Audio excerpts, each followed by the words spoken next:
Ola, que tal? Moi bo día, querida xentiña de Polo Mundo Adiante. Estamos no mes de junio e o mes de junio é o mes máis mellor para recoller calabasíns. Están agora mismo aquí na miña zona, bonitísimos, maravillosos. Ainda non recollen ningún para comer, pero xa están casi a punto. Pero hainos que coidar, hainos que entutorar e hainos que podar un pouquiño. Vou vos enseñar como a fago eu, así que vinde pasando, vinde pasando.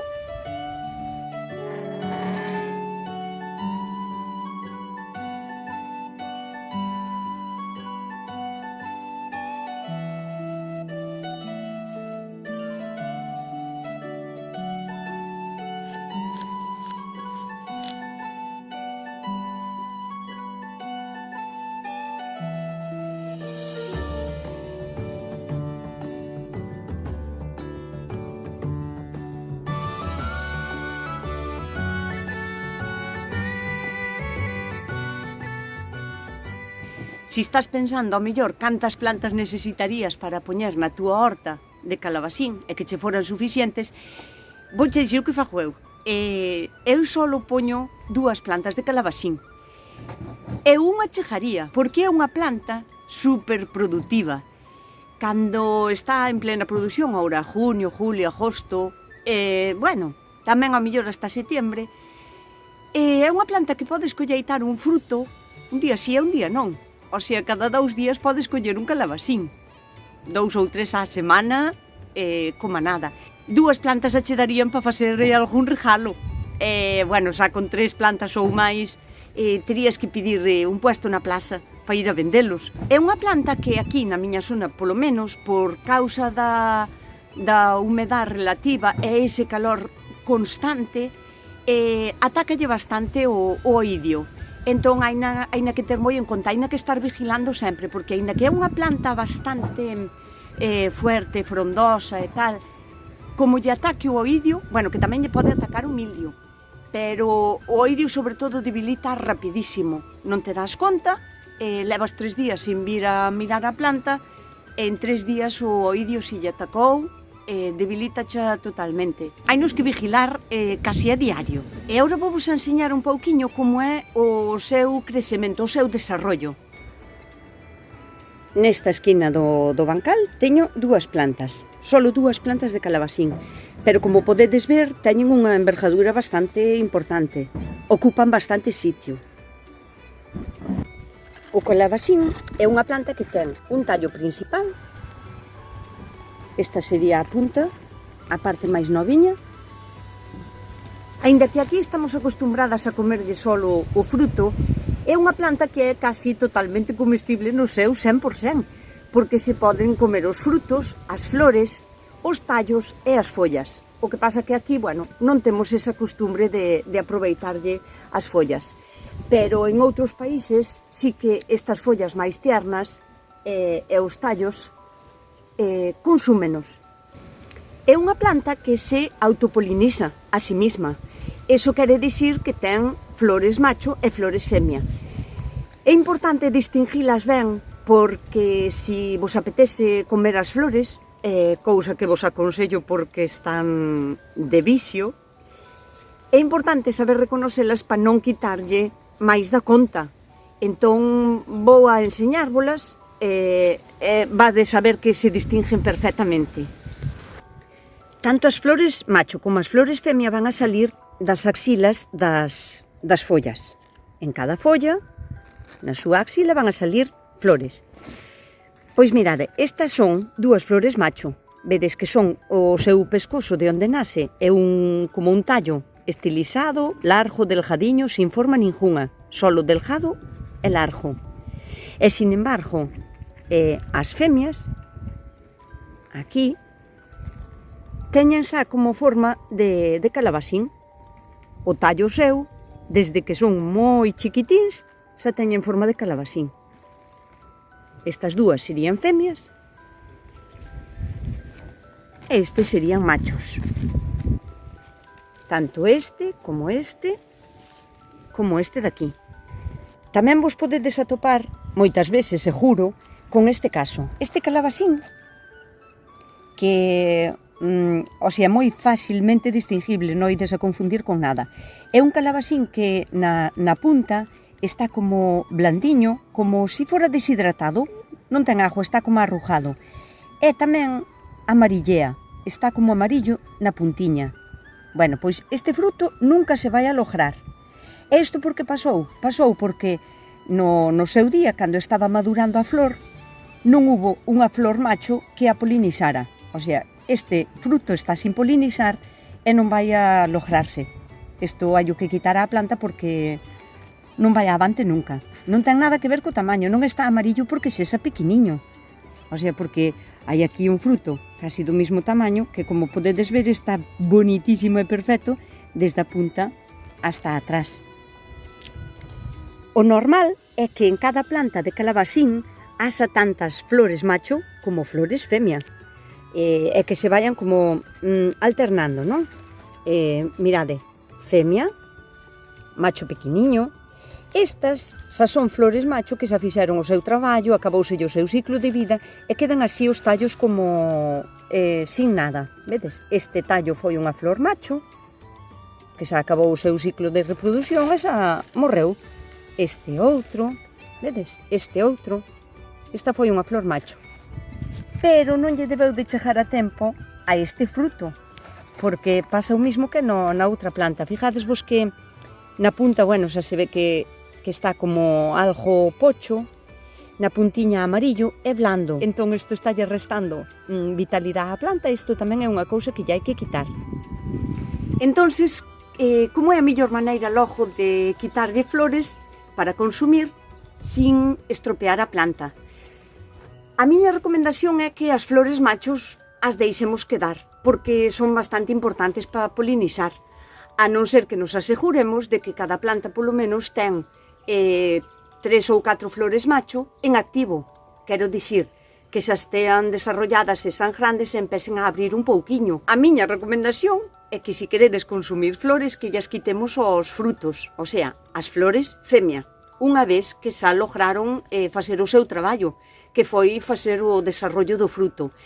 Isto é cando o calabasín, que precede a flor, ten xa un tamañiño entre 2 centímetros, máis ou menos. Sabedes, vou vos enseñar ahora, sabedes que está o fruto desarrollado. Vámolas a quitar cun coidadiño para non dañar o calabasín. Tanto este calabasín como este xa están bonitos e pódense quitar as flores. En que caso non debería quitarlle a flor? Pois en este, porque está aínda o fruto moi inmaduro. Vedes que é moi pequeniño aínda, non ten máis de 6 centímetros. Entón as flores dos frutos que xa están logrados, collémolas con moito coidado, así, e simplemente doblando así para os lados,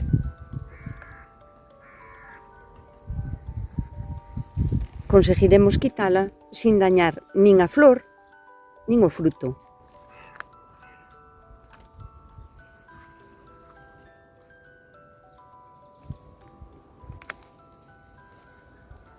Agora mismo a produción desta planta en flores, fijadevos que ten varios machos. Aquí un, outro, estas dúas tamén son machos, pero como podedes ver, están moi pequeniñas as flores machos. A única flor produtiva macho que ten é esta. Entón esa flor haina que coidar, non lla podemos quitar. Mais ou menos as flores macho e as flores femia desarrollanse a mesma velocidade. Quero dicir, esta, que é unha flor macho, vai a chegar a tempo para polinizar esta flor femia para cando abran.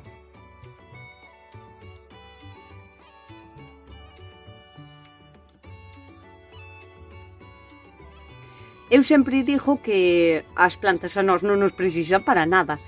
Entón, por que é necesario entutorar as plantas de calabasín? Por varios motivos. Un deles é o espacio, porque é unha planta que vai medrando o tallo principal e as follas que van quedando vellas ocupan bastante espacio porque poden chegar a ser moi grandes. Se é unha planta que está pousada no chan, vai a estar en contacto ca humedad. Recordemos que o mildio e o oidio son fungos que proliferan moi ben cando se dan esas dúas condicións. Os seus frutos, ao estar en contacto ca humedad continua ou ca terra, tamén é moi probable que se pudran os frutos ou que os vayan a comer os limacos, as babosas, os caracoles, as caramechas, todos eses bichiños que están sempre por aí no chan. É moito máis cómodo, é moito máis fácil ir a comer os frutos. Eu penso que esas son motivos dabondo para convencervos de que hai que entutoralos. Vamos alá. Fanos falta ou canas ou unhas barriñas de ferro que teñan bastante resistencia, porque é unha planta que colle peso. Eu, neste caso, pois vou a poñer 2 canas. Vámolas pichar un pouquiño separada das raíces, para non rompelas, para procurar non dañala. Eu prefiero poñerlla na parte de adiante para onde vai a planta, o sea, esta se ten o nacemento cara alá, entón o que fago é agarrala así por unha folla, tirar suavemente e poñerlla neste lado daqui. Separada da raíz e con coidado de non dañar ningún calabacín que xa estea nacido.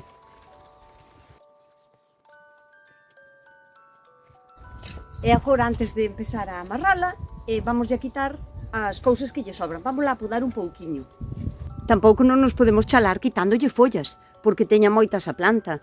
Eso de que as follas grandes restan energía, todo depende, porque a planta necesita follas para facer a fotosíntesis, porque é como a fai. Entón, vamos a quitar as follas vellas solo desde o primeiro fruto para baixo. O sea, eu teño aquí o primeiro fruto é este daqui. Bueno, pois entón esas follas para arriba deixámoslas estar. Quitámoslle esta. Nunca cortemos as follas a carón do tronco, porque o podemos dañar. Isto despois vaise a secar, este tronco así que deixamos de 2 centímetros máis ou menos, vai a secar, non lle vai a impedir nada. Así que non vos acheguedes moito ao tronco, non é moi favorable. Quitámoslle tamén os tallos que foron flores macho, estas tampouco lle fan falta para nada. E tamén lle hai que quitar estes frutos que non están logrados, non fan nada aí. Sempre mellor con tixeira ou con cuchillo para que o corte sexa limpo. É mellor sempre a primeira hora da mañán, porque así dalle tempo a secar a ferida, a cicatrizar, evitaremos na maior medida que non colla hongos. É mellor poñerlle 2 ou 3 cordeles de atar, porque fai bastante forza, entón así repártese a presión e non lle facemos daño ao tallo.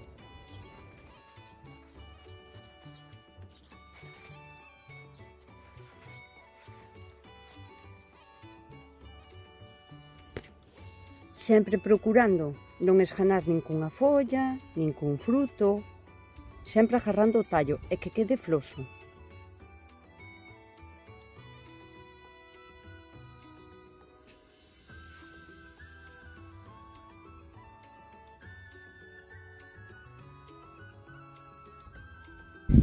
Vou vos enseñar como amarro eu. Pasadelo o cordel. Na punta do cordel damoslle un nudo simple. E achegámoslo aquí á beiriña para optimizar cordel. Collemos a outra punta e con este que ten un nudo damoslle outro nudo simple de todo. O sea, pasamos así e damos un nudo. Vale? Entón isto, aquí apertámoslo. Este nudo ahora é corredizo. Sabes? Vale, pois apretamos sin ofrecer demasiada presión para que non dañar o tallo do calabacín, e para fijalo damoslle un terceiro nudo aquí, o sea, así e así.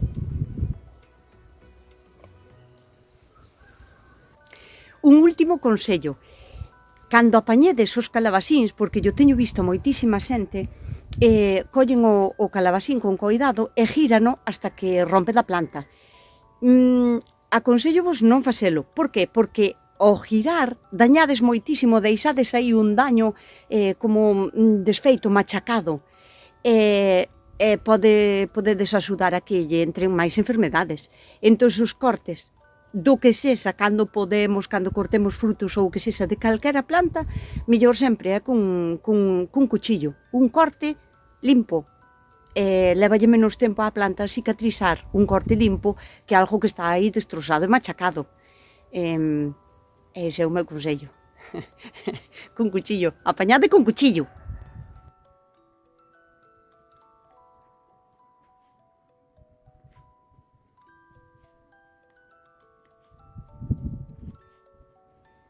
Estes son os primeiros coidados, pero a partir daqui, durante o tempo que dure a planta, que pode ser 3 ou 4 meses, hai que seguir entutorando para arriba, por iso é importante que a cana ou a vara que lle poñades ou o ferro, que sexa un pouquiño alto, que teña máis ou menos, pois non sei, 80 centímetros ou así, porque a planta sí que vai a medrar. Haina que seguir amarrando a medida que vai a medrando, haina que seguir limpiando de follas vellas e de cousas que non lle fan falta. Recordade, do último fruto para baixo. Vigilala constantemente, porque se lle ataca un hongo, é unha planta que se debilita rapidísimo. Entón, canto máis rápido collades a enfermedade, lle botedes o produto que lle queirades botar para curala, mellor. E nada máis. Coidádevos, portádevos ben e sede felices.